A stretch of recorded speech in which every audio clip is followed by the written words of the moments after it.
Perdre sa maison et continuer à payer sa dette à la banque, c'est la cruelle expérience que vivent des milliers de personnes en Espagne. Et c'est ce qui est arrivé au protagoniste de l'histoire que nous allons vous raconter dans ce News Plus. Mais lui ne s'est pas résigné. Il a dénoncé sa banque et son cas est arrivé jusqu'à la justice européenne.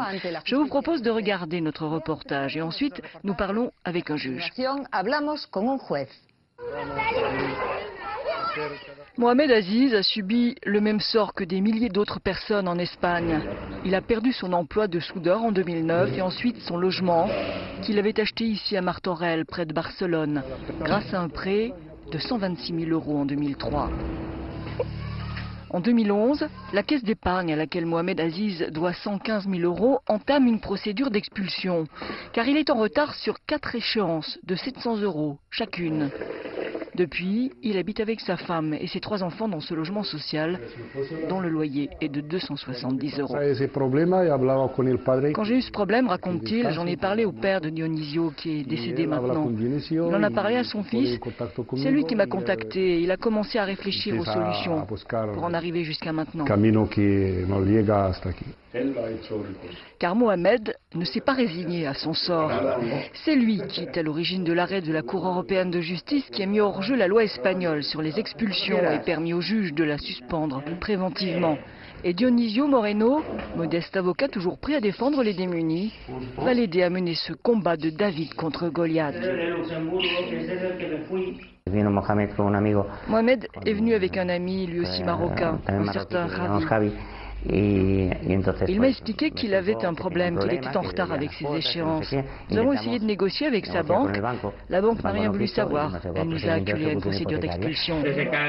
Mais Maître Moreno a signé à son tour la banque devant le tribunal de commerce pour clause abusive dans le contrat de son client. Il raconte sa discussion avec le banquier. Quand on est arrivé au tribunal de commerce, le banquier m'a dit « Ah mais vous êtes venu ?» Je lui ai répondu « Oui. » Mais on a déjà pris la maison à votre client. Je lui ai dit, écoutez, il a un avocat têtu et il ne va pas s'arrêter là. Mais qui paiera vos honoraires? C'est mon père qui m'a mis sur ce dossier, je lui ai répondu, et j'irai jusqu'au bout. Tellement coriace, Maître Moreno, que le juge a porté l'affaire devant la Cour européenne du Luxembourg, qui va déclarer la loi espagnole non conforme à la directive européenne de protection des consommateurs, datant de 1993. Après une bataille de 2 ans et demi, le verdict tombe le 13 mars dernier.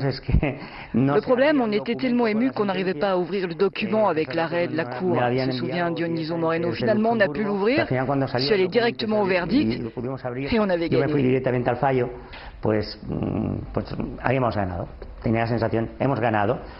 Dionisio et Mohamed savent qu'ils n'ont gagné qu'une première bataille, mais ils ne s'arrêteront pas en chemin.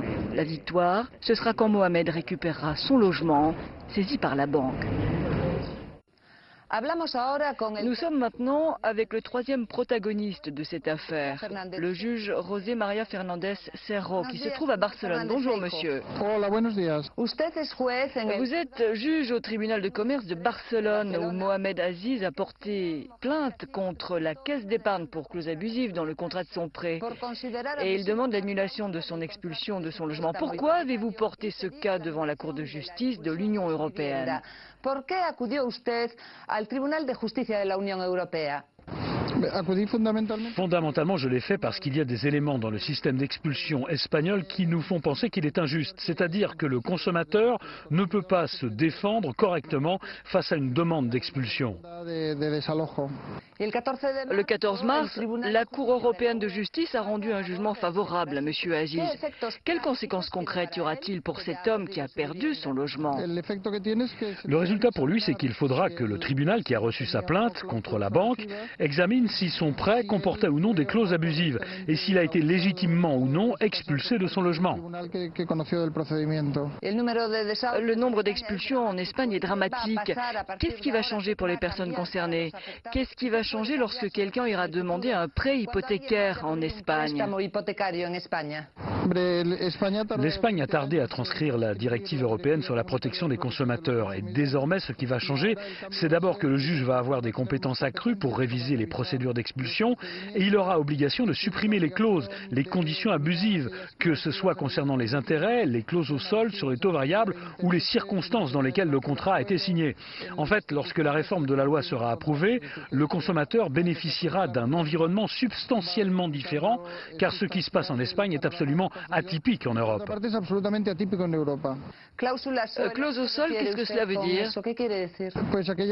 Eh bien, ce sont les clauses par lesquelles la banque se garantit à elle-même l'encaissement d'un intérêt fixe, même si les taux baissent.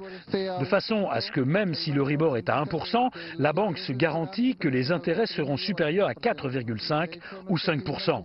Le tribunal suprême vient d'estimer que les clauses de ce type, prises par un certain établissement financier, étaient nulles et devaient donc être supprimées.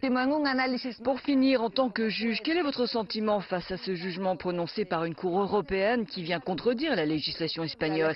Et d'ailleurs, la loi sur les hypothèques espagnoles date bien de 1909. La loi des hypothèques est de 1909, mais le problème c'est que la loi sur les expulsions date de 2000. C'est triste, mais en 2000, lorsque le code de procédure civile a été réformé, il n'a pas été adapté à la réglementation européenne. D'autre part, en tant que juge espagnol, je suis très satisfait qu'un tribunal de justice européen ait établi des règles qui peuvent être appliquées pas seulement en Espagne, mais dans toute l'Union européenne. Je pense que la Cour européenne aide à ce que nous soyons tous plus confiants en une Europe solidaire, une Europe qui défend les intérêts des consommateurs. Europa solidaria y en una Europa que defiende los intereses de los consumidores. José María Fernández Seijo, juez de lo mercantil en Barcelona, muchas gracias por sus explicaciones y por su tiempo. Buenos días, muchas gracias.